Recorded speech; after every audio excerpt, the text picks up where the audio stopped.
পিঠে কিভাবে বানাতে হয় সেটা কিন্তু আমি গতকাল আগে আপলোড করেছিলাম। পিঠে কিভাবে ভাজবো আজকে সেটাই দেখাবো, যেটা বাঙালির কিন্তু খুবই প্রিয় একটা খাবার আর খেতেও কিন্তু দুর্দান্ত লাগে। আপনারা হলেও এটা একবার বানিয়ে দেখো।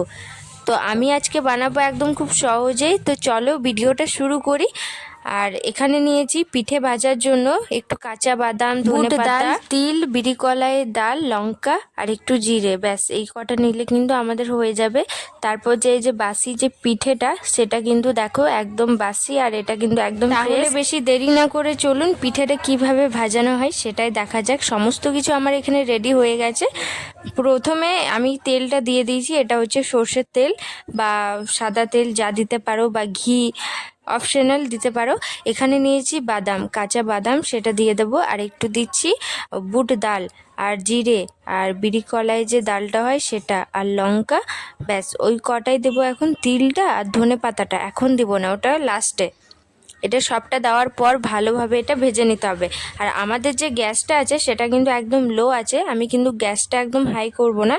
এই যে জিরেগুলো সেটা কিন্তু পুড়ে যাবে। আচ্ছা, আমাকে একজনে কমেন্ট করে বলেছেন যে দিদিভাই তোমার ফ্যান আমি, তো আমার নামটা প্লিজ নিও। তো ওর নাম হচ্ছে টুম্পা দাস।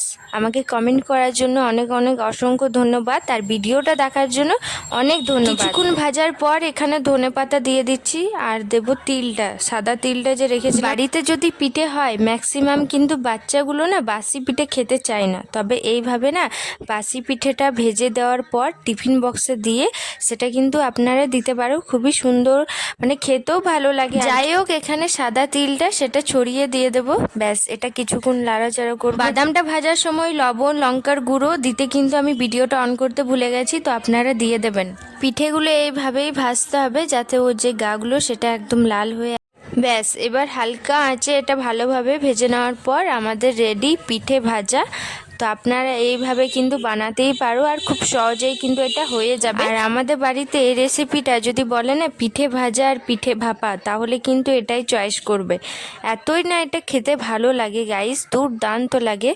তো ওটা রেডি আমাদের পিঠে ভাজা। তো আপনাদেরকে ভিডিওটা কেমন লাগলো সেটা অবশ্যই বলো।